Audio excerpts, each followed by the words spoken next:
নমস্কার বন্ধুরা, মায়ের রান্নাঘর চ্যানেলে সবাইকে স্বাগত জানিয়ে আজকে আমি একটা নতুন রেসিপি নিয়ে এসেছি, ছানার কোপ্তাকারি। ছানার কোপ্তাকারি করার জন্য আমি 2 প্যাকেট দুধ ছানা ছিটিয়ে নিয়েছি বাড়িতে, আর তার মধ্যে 4 চামচ মতো বেসন আর একটা বড় দেখে আলুকে সেদ্ধ করে ম্যাশড করে নিয়েছি, আর ছোট ছোট করে পেঁয়াজ কুচি, লঙ্কা কুচি দিয়েছি, আর ওর মধ্যে একটু আদা বাটা, আর একটু আমি পুদিনা পাতা আর 2টো রসুন কাঁচা লঙ্কা বেটে ওটার মধ্যে মেখে গোল গোল করে নিয়েছি। আর এই যে সাদা তেল দিয়ে ভাজছি। মোটামুটি মানে এটা ভাজা হয়ে গেছে, এটা আমি আর তুলে নিচ্ছি।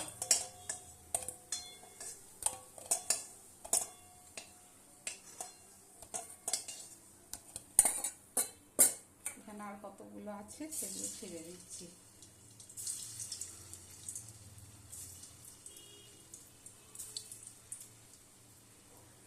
আর এটা আমি কারি বানাবার জন্য এখানে কাজু বাদাম আর 8-10টা মতো কিশমিশ পেস্ট করে নিয়েছি।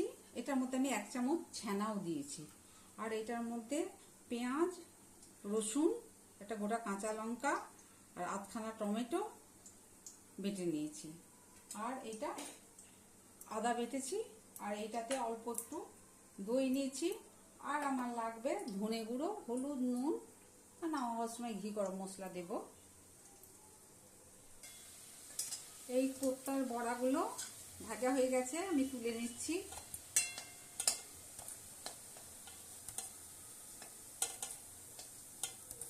এবার আমি এই তেলটার মধ্যে কারিটা বানিয়ে নেব। একটু ফোড়নে একটু গোটা জিরে দিলাম, 2টো তেজপাতা দিলাম। এবার পেঁয়াজ, রসুন, টমেটো, কাঁচা লঙ্কার পেস্টটা দিয়ে দিচ্ছি।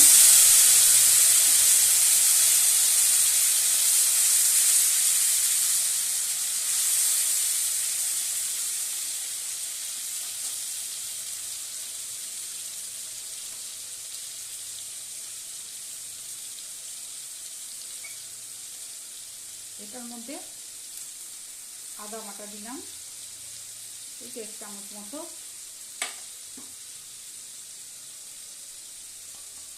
এটা ধনে গুঁড়ো,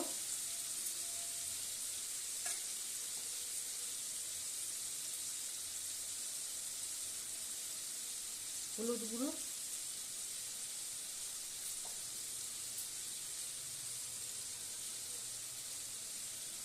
পরিমাণ মতো লবণ। কোপ্তাটার মধ্যে তো লবণ দেওয়া আছে।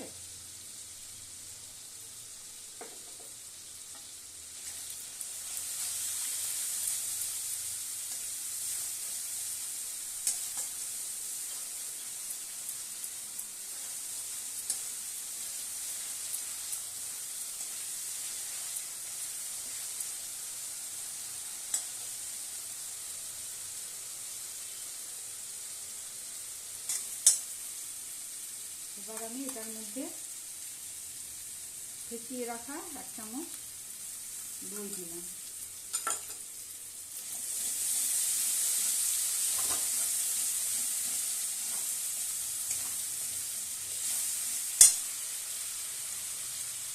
একটু চিনি দিলাম, মিষ্টি চিনি।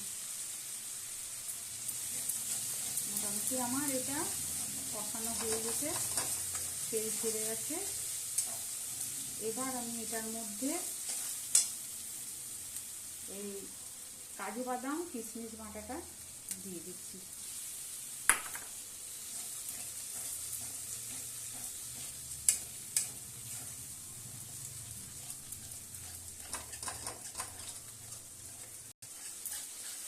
মশলাটা আমার কষানো হয়ে গেছে, চারিদিক দিয়ে তেল বেরিয়ে গেছে। এবার আমি যেটার মধ্যে ওই কাজু বাদাম কিশমিশ মেটেছিলাম সেটার মধ্যে একটু জল ঢেলে গ্রেভিটা করার জন্য দিয়ে দিচ্ছি।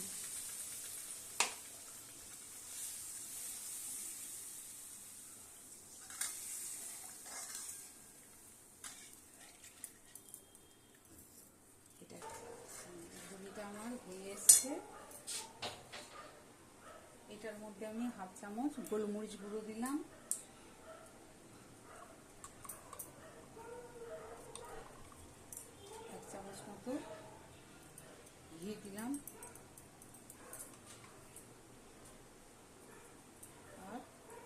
হাফ চামচ মতো গরম মশলা গুঁড়ো,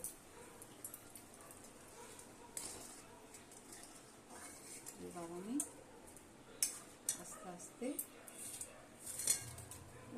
ঢেলে দিলাম কোপ্তার জন্য।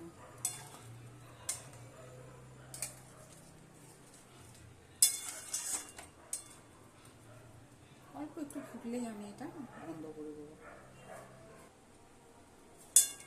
আমার কোপ্তা কারিটা হয়ে গেছে, আমি গ্যাসটা বন্ধ করে দিচ্ছি।